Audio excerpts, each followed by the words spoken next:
From legal advisor at the Embassy of Jamaica in Washington, D.C., to UN Assistant Secretary General, Michelle Gyles-McDonnough has built a remarkable career in sustainable development and international cooperation. A leader within the UN system, she has also served as director of the Sustainable Development Unit in New York. Today, as executive director of the United Nations Institute for Training and Research, she continues to shape global action and inspire the next generation of leaders.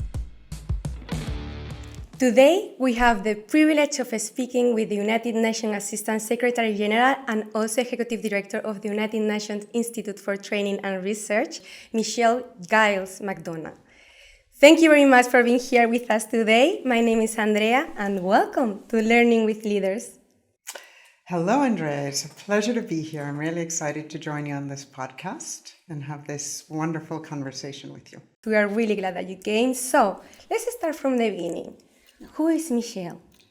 A Caribbean woman, proudly Jamaican, deeply committed to public service and international cooperation.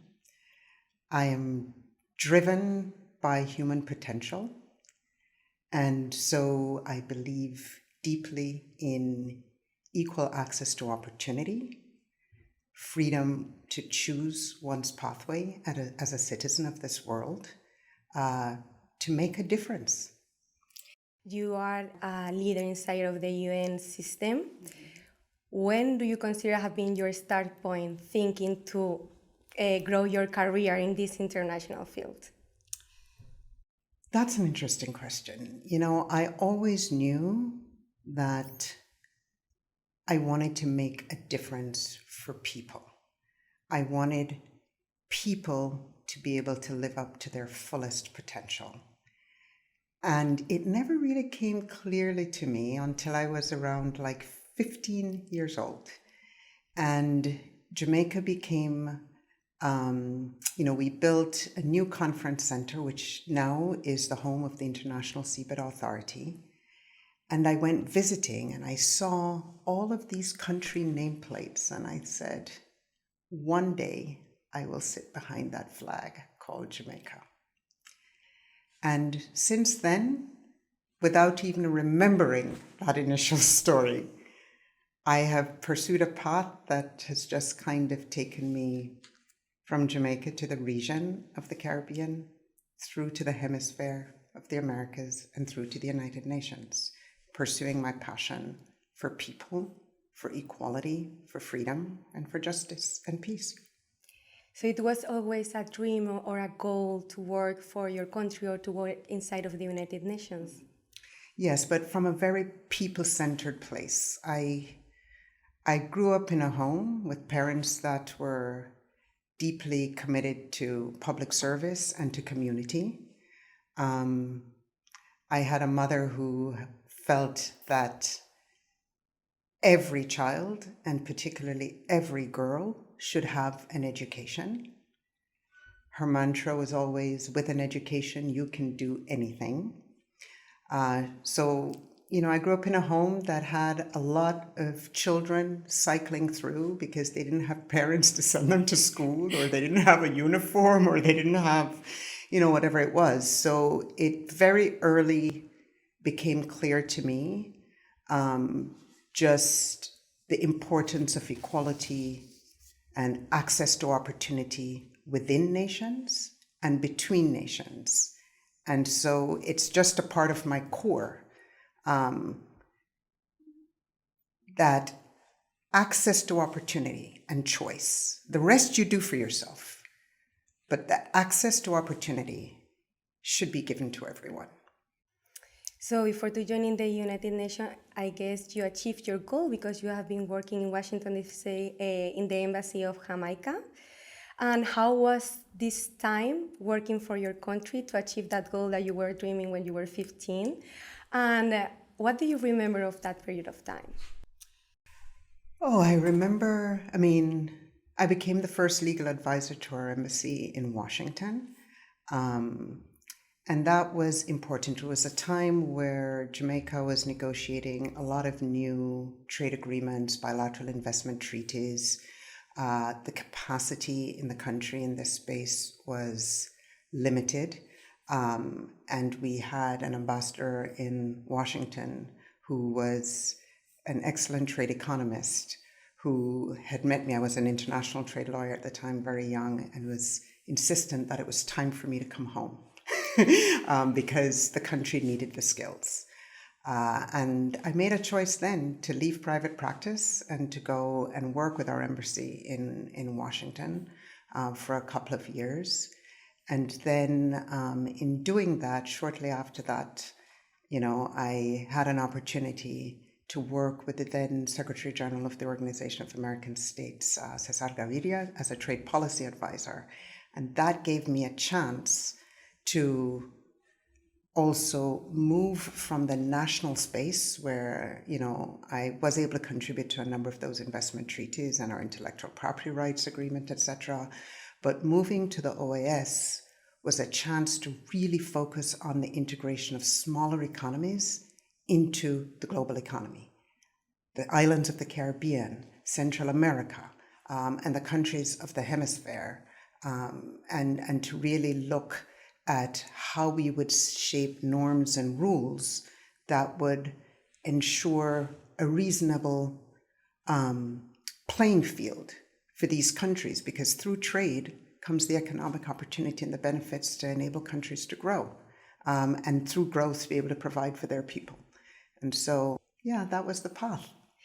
And how do you reach to get there? How you will explain your bridge, between the studies that you did, the private sector, and after how was that path that you are telling us?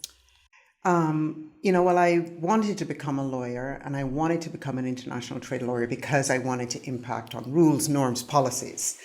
And I also just believe, I find a legal education one of the most useful and flexible. It is a way to think. It is a way to analyze. It is a way to dissect and reconstitute issues to serve purpose and objective. And so from a skill set point of view, this was really important. The negotiation skills, the ability to listen attentively, to, with clarity, understand the outcome you want to achieve, and then to be able to construct a pathway to get to that outcome. These are very important skills. After having a chance to apply that, not only in the legal space, but in a political space, in a multilateral space, I just felt, I really wanted a chance to really dig in deeper into the questions of sustainable development, of equity, justice, human rights. And I decided to take a break from UNDP, from the UN Development Programme, and take a year to kind of focus on public policy, and in the space of public policy to put my attention of where I thought I had less strengths, right? I was a trade lawyer, so I wanted some time to dig deep into governance, into poverty and inequality, into sustainable development, and then just into questions of what is purposeful leadership? What is transformational leadership? What is leadership that delivers change and dividends for people? And so I took time out to do 2 courses at different times. The year I spent at Harvard on public policy, and then the executive leadership courses, just around those things I cared about, so I could have the building blocks and the tools and the skills to pursue the passion that I have. You are talking about leadership. You are talking about to be a proud Jamaican woman. How did you find your career as a leader and a woman leader? Because sometimes me, personally as a woman, I'm always looking for inspiration, for other women, for other. We have many strong women in the Caribbean. Even though, like many parts of the world, we suffer the same gender equality challenges. There's the ceiling. There is the expectation that we are superheroes and, we lead full professional lives, but nothing shifts in terms of the expectations, in terms of family life. But, in looking back without even realizing it, I went through an educational journey in Jamaica from my primary years through to high school. And I went through that entire period with two male teachers. So I was always surrounded by women leaders. I didn't, and so when I went off to university, and not even realizing seriously until I got there, I instinctively chose a women's college. And there again, you were in that environment. I now had a mixture of male and female professors. And I remember actually being a little stunned. I was like, who are these gentlemen? So despite all the difficult pathways we navigate as women, there are so many women of strength you encounter from different walks of life. I was with a colleague yesterday, and we were looking at some paintings. And one painting that was very intriguing was from a time when she was resident coordinator in Zimbabwe. And it was a photo of 4 elderly women sitting on a bench with their backs to you. But what it symbolized was these women in a community that were always there to help to solve whatever problem you wanted to talk about. And I just thought the painting was striking. And I think you find those women everywhere. So we're really glad that we have a new executive director. What do you think about this new chapter of your life, being the executive director of the United Nations Institute for Training and Research? Well, I've spent the last 8 years before coming to UNITAR as advisor to the UN Secretary General on Sustainable Development. Before that, I've been UN resident coordinator in the field, and before that in government service, public service. And I have a passion for inclusive, sustainable development that is people-centered, as we started talking.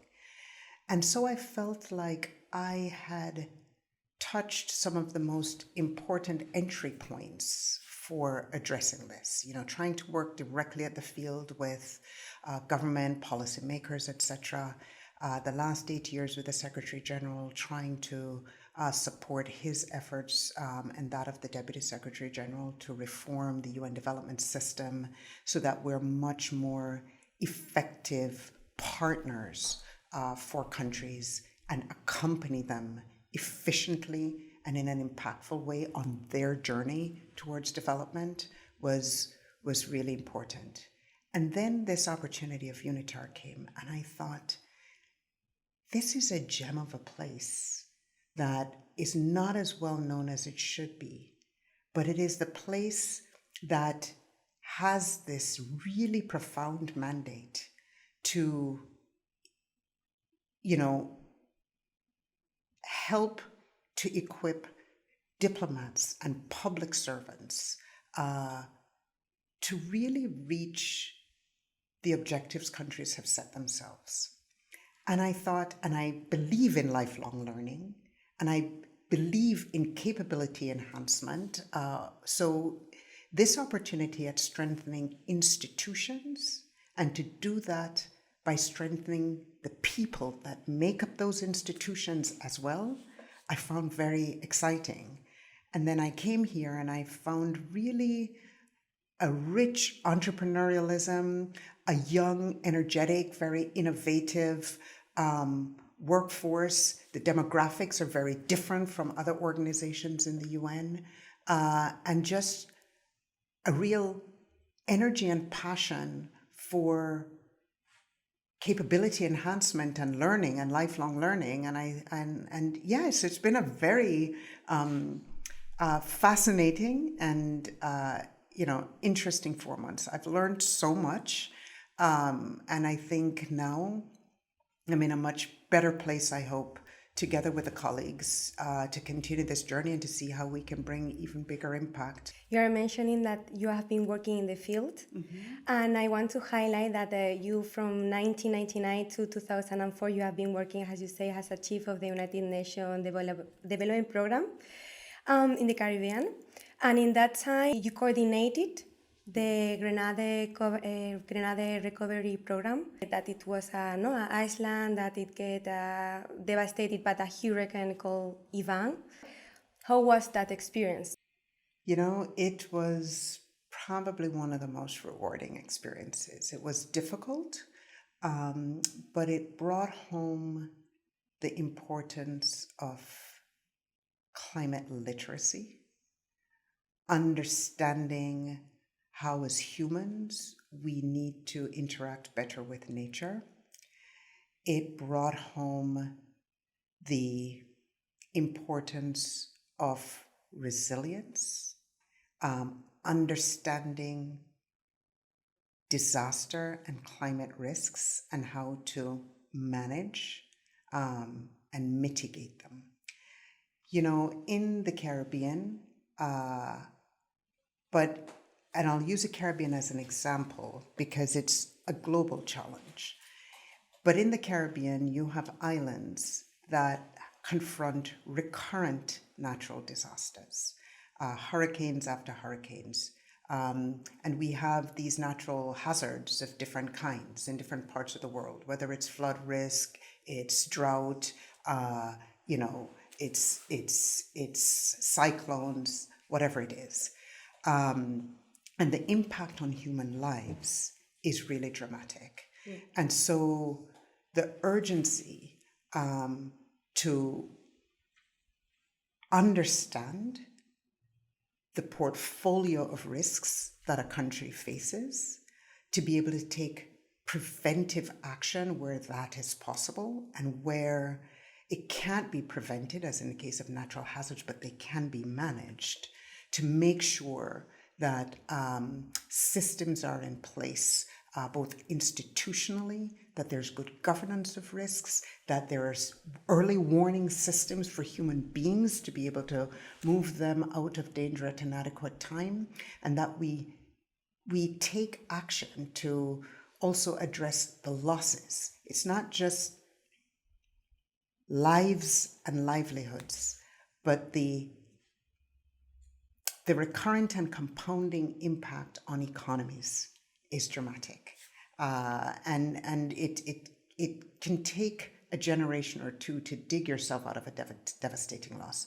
The impact of Grenada's Hurricane Ivan, was 212% loss of GDP. Most people can't even imagine that. You can't imagine visually an island that doesn't have a tree, or where all the primary infrastructure is gone. The institutions of governance have been, shredded to rubble. The borders of your country are wide open now, and you have to think about, this is a region of, transnational criminal activity. How do you even protect the border and people in a moment when everything has been decimated? And how do you rebuild that economy and livelihoods? So it's a pressing challenge. Many countries face it repeatedly, unfortunately, but we are making progress on through the Sendai framework for disaster risk reduction, etc. Governments are making progress in terms of strengthening governance, better understanding of risk, building the ecosystem around climate literacy for populations, because you need to have a demand from the population as well, that and use of science and evidence to say there are actions that need to be taken so that we can safeguard societies and economies and people. And personally, when you see that devastation, because your position are always really high, you have many responsibilities. How you tolerate that personally? I think you always need to be able to stand in people's shoes. When you go and all the infrastructure around you is gone and only thing left is a bathroom standing from one building, and you've got 15 members of a family living in that bathroom. Empathy, the ability to meet it from the place where people are and meet people where they are. And, just to be able to, that clarity of thought, outcome that needs to be achieved, taking action purposefully, efficiently, quickly, to be able to resolve as soon as is possible the situations that need to be addressed, improve gradually the conditions of people's lives. That just becomes your sole focus. It doesn't matter the number of hours in a day you have to spend on it, because and you manage to work with a cohort of people, not only in your team, but the teams in the country. It is amazing the resilience of those people that then stand up and say, this has got to be fixed and it's got to be turned around. We have to get this country back on track, and to put the systems in place and to build it by building. And you see the remarkable resilience of people and then of this planet that we live on, as the leaves come back on trees, as people find ways to rebuild their lives. And with public officials that make the necessary decisions to put the tools, the instruments, and the opportunities in their hands to allow them to rebuild their lives. Talking about the people, who has been the person who has inspired you the most, or maybe any situation or any person that you meet in the field, or someone from your family? I get asked this question often, and it is the hardest question for me because I don't have a one person. I have an amalgam of leaders from all walks of life, from the woman in the community, to the woman prime minister,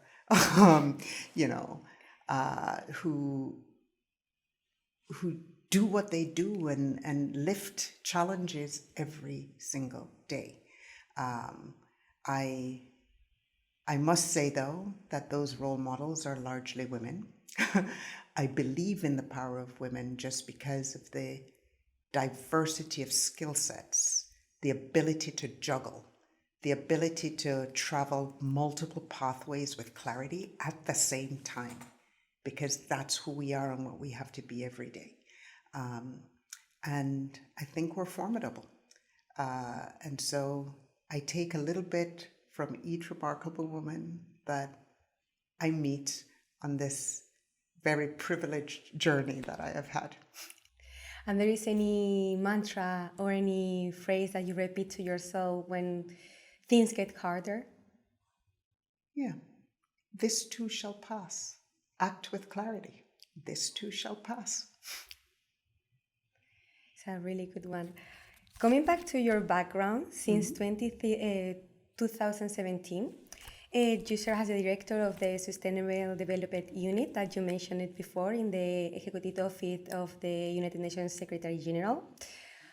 How was to receive that position? How was the change between you were before in the Caribbean that we were talking about, and after you moved to, I guess, to New York for this position? I was in Malaysia first. In the Malaysian. How was that change in your career?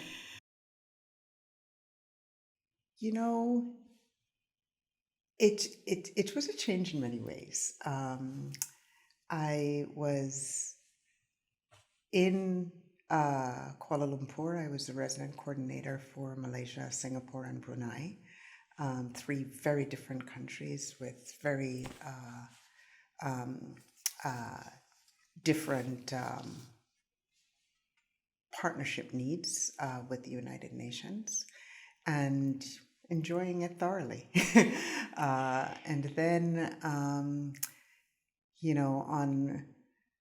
a mission in New York, I received a phone call, from a former boss I had that I hadn't spoken to in maybe a decade. Mm-hmm. I now know through this call, appreciated, I think, what he saw in me as a professional and thought that I could bring value to the team the Secretary General was trying to build as he was thinking about his transition into this new role. And so I met then the Secretary General, and he invited me to join his transition team. This was October 2016, and I readily accepted. It was a transition team. He would assume office at midnight, the stroke of midnight on December 31st. And so start the first minute of 2017 as the United Nations Secretary General.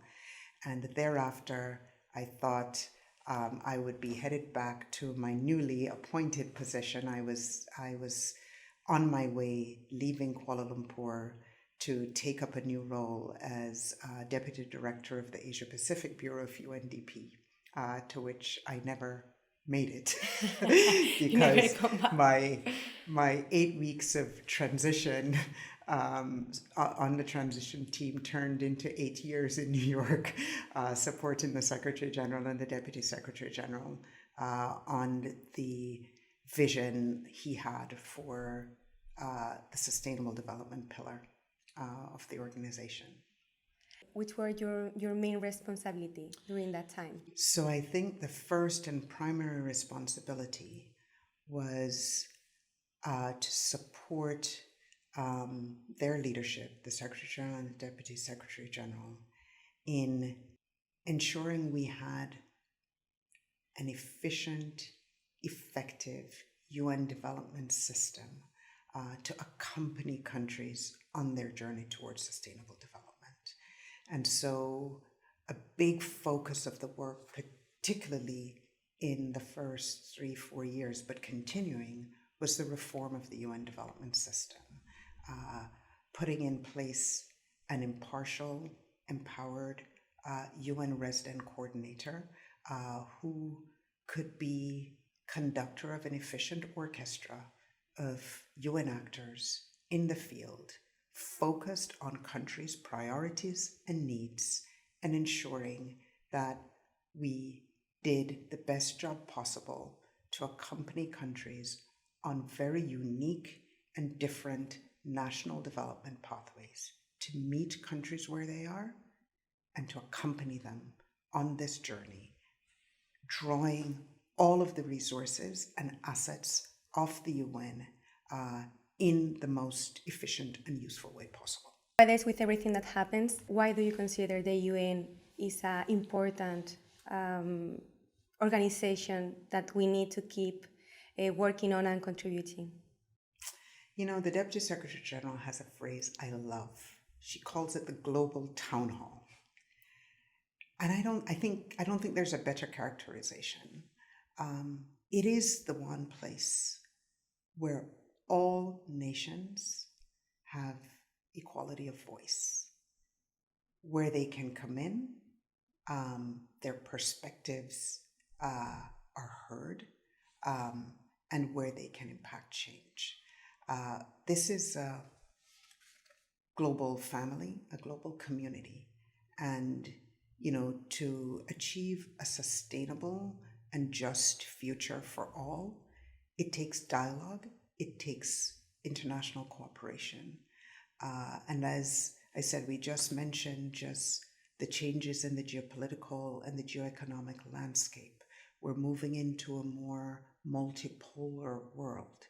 And in this diverse and more multipolar world, it is even more important that you have a United Nations where all of these perspectives and the space for dialogue can be had to ensure there is peace, there is human rights, and there is development for all. There is no other way to do this than through dialogue. So thank you very much for this amazing interview. Just I'm going to do the last question that I ask all the guests. So, which advice would you give to those who want to be a great leader? Integrity, hard work, humility. Listen well and be kind. Thank you very much, Michelle. It was really insightful to listen to your expertise and your thought and your experience. But before you to leave, I will appreciate if you can cite our banner just to leave a message to us. Oh, with pleasure. With Thank pleasure. you very much. Thanks. Thanks, Andrea.